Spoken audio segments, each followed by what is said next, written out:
ansiedad nos acompaña todo el tiempo en nuestras vidas, ¿no? Y que tenemos que estar atentos a ciertas señales cuando ya se convierte en un problema, ¿no? Cuando ya nos impide hacer, llevar a cabo nuestras actividades, cuando nos impide tener una relación sana con las otras personas, Ujú. cuando incluso cosas físicas, ¿no? Que no estamos pudiendo dormir, que no estamos, que estamos enfermándonos mucho. Exacto, sí. O sea, como decíamos, puede ser ambigua y también es importante pensar que a veces podemos establecer como paliativos, haz de cuenta yo diría, para calmar esa ansiedad y que socialmente incluso son como aceptados, ¿no? Y entonces regulamos un poquito nuestra manera de tener la ansiedad y de convivir, la usamos incluso para convivir, ¿no? Por ejemplo, fumar, ¿no? Puede ser un indicador de ansiedad. Hay quien fuma mucho, hay quien fuma de vez en cuando, pero si es muy elevado, puede también ser un indicador.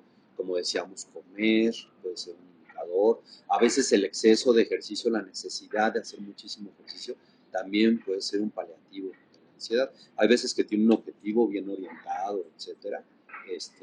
Y como te digo, socialmente está muy bien visto. Pero, ¿qué pasa cuando quitamos ese ejercicio o cuando ya no podemos hacer? O a veces trabajar mucho, ¿no? Que decimos los workaholics, que es como algo coloquial, que también puede ser un indicador de ansiedad y una manera de resolver la ansiedad. Llenarnos de muchas actividades también puede ser una manera, ¿no?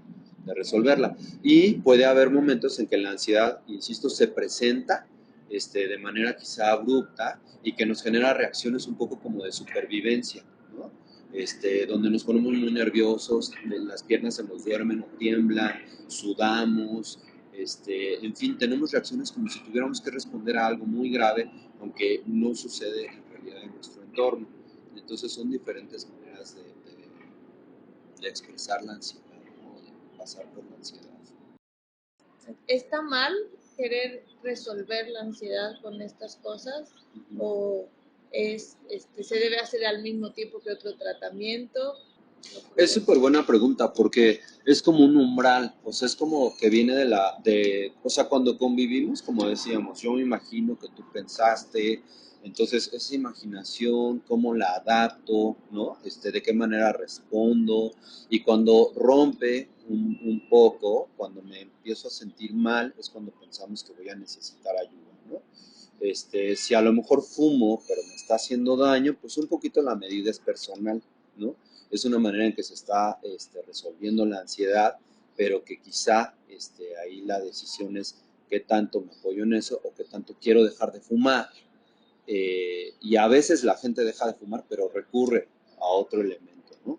Y el fondo pues sigue siendo la ansiedad y entonces es algo que se puede trabajar. O hago demasiado ejercicio, pero también estoy dedicando mucho a eso y hay otros elementos de mi vida que no se están desarrollando. Entonces un poco ahí la decisión puede ser personal, ¿no? A veces familiar, por supuesto, y pues en esa medida vamos como armando nuestro camino, ¿no? También hay vidas que están hechas pues de eso, ¿no? De resolver la ansiedad. Y en realidad si logramos procesarla bien, pues vamos a crecer mucho, a desarrollarnos emocionalmente, socialmente, laboralmente. O sea, la ansiedad que es acentuada y que no se resuelve bien cuesta, como el cigarro, ¿no?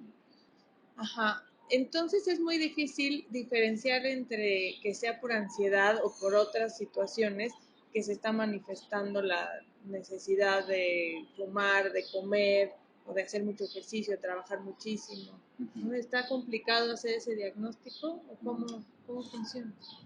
Sí, o sea, por una parte decíamos que si rompe un poco con el entorno, con la situación, con el grupo, si es repetitivo, si nos está causando un malestar, pues es un indicador que tenemos que tomar en cuenta, ¿no? Ahora, cuando hablamos de diagnóstico, en la parte médica, digamos, psiquiátrica, pues se trata de definir a qué grupo pertenece, como a qué lugar pertenece para saber si se puede hacer algo médicamente, por ejemplo, prescribir un medicamento específico que pueda ayudar a la persona, ¿no? Entonces ahí el diagnóstico tiene que ser como con cierta precisión y de acuerdo a ciertas normas, ¿no? Por ejemplo, si llevas 6 meses en esta condición, si estás presentando este y este comportamiento, en fin, y eso lo tiene que hacer un especialista. Si hablamos de la parte psicoterapéutica, que siempre que haya medicamento tiene que haber psicoterapia, si hablamos de la parte terapéutica, a lo mejor no nos interesa hacer un diagnóstico tan preciso porque vamos a trabajar con la ansiedad y con sus formas. Y como decíamos, esta pues va a veces variando de un lugar a otro. Sí la vamos a identificar, sí vamos a tratar de ver como a qué nivel pertenece y qué cualidades tiene y vamos a trabajar con ella desde ahí, ¿no? Decías que hay muchas maneras de ansiedad, muchos tipos de ansiedad, y que ustedes en el tratamiento como que iban explorando qué tan problemático era, ¿no? Uh -huh. ¿Cómo es eso? Uh -huh. ¿Cómo? Sí, la ansiedad puede tener como diferentes expresiones o diferentes causas también, ¿no? Por ejemplo, la fobia, ¿no? La fobia puede ser una representación de la ansiedad donde se elige, por ejemplo, un insecto, un animal, algo en específico, y entonces cuando estamos en presencia de este insecto, por ejemplo, pues sentimos esa ansiedad, ¿no? O sea, nos ponemos nerviosos, nos da una especie de terror, un gran malestar, ¿no? Desde las arañas, que es muy común, no sé, algún otro elemento, ¿no? Ahí hay una fobia específica. Pero la ansiedad también se puede dar, por ejemplo, cuando nos quedamos solos, cuando, eh, cuando tenemos que estar solos en casa porque la familia se fue de viaje, cuando hay una separación en la pareja, y en el sentido de que no es solo la tristeza de, ay, bueno, pues se fue, a lo mejor el sentimiento dominante no es la tristeza, es un malestar, ¿no? Y es eso, es ese sentirnos paralizados, ¿no? Con estos diferentes síntomas que, insisto, puede ser temblar, sentir un malestar interno constante, taquicardias, empezar a surgir estas cosas, ¿no? Puede haber, por ejemplo, ansiedad social, que es cuando tenemos que presentarnos en público y de repente no podemos hacerlo, que lo hemos llegado a ver en nuestros alumnos de repente cuando de repente no pueden exponer, ¿no? En ocasiones. Lo vemos también en adultos y a veces es un impedimento en el trabajo, es algo que nos obstaculiza y que se puede trabajar, ¿no? Por ejemplo, a veces se habla de la agorafobia, que tiene que ver con salir a la calle, subirse al transporte público, este tipo de cosas. Son como representaciones de la ansiedad, ¿no? Y entre esas, pues hay unas más graves que otras.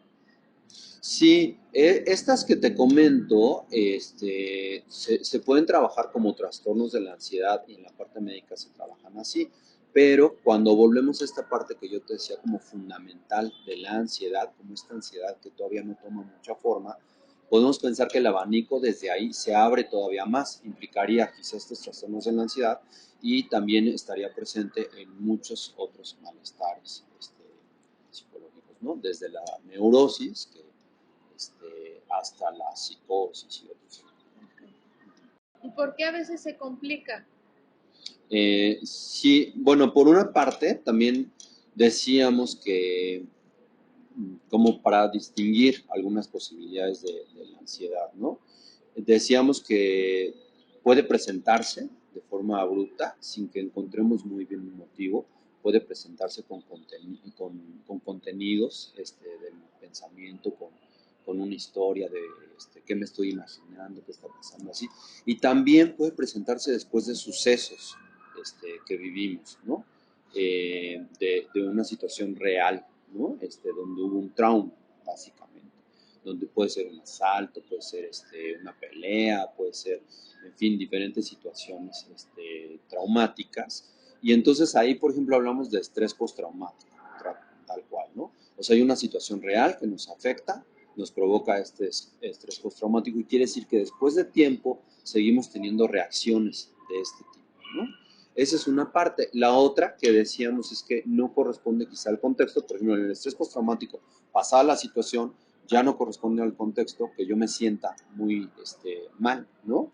Que sienta este temblor, que sienta esta desesperación, que sienta ese malestar.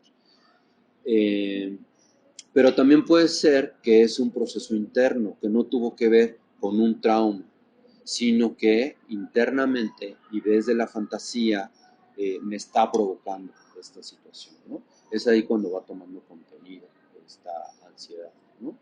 Entonces ahí domina la fantasía está eh, muy vívida y está dominando nuestro comportamiento, nuestros pensamientos, nuestra manera de reaccionar.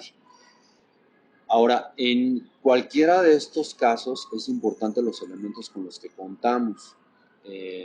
contamos internamente, cómo está construida nuestra mente, cómo está, qué capacidad de respuesta tenemos cuando hay una crisis, ¿no? Y cuando nuestra mente empieza a trabajar en situaciones difíciles, a crear situaciones difíciles y cómo las resolvemos, cómo nuestra mente va equilibrando todo. No sé si, ¿no? Sí. La otra es el entorno, también el entorno es algo que nos afecta mucho, ¿no? Si tenemos una buena red de apoyo, familiar, de amigos, si tenemos una buena situación donde contamos con los recursos de supervivencia básicos, de alimentación, de esto, del otro, ¿no? Si sentimos que las cosas están tambaleando en nuestro entorno, en las relaciones, insisto, en la protección que necesitamos, en el hogar, por ejemplo, cuando hay muchas mudanzas, pues pueden ser por una situación de crecimiento y de bienestar en la familia, pero puede ser que también estén implicando desequilibrios quizá económicos, en fin, que también nos pueden provocar esto, ¿no? Entonces, el entorno es importante, nuestra manera interna, nuestras herramientas para reaccionar son importantes, lo que hemos vivido o nuestro nivel de fantasía también son importantes.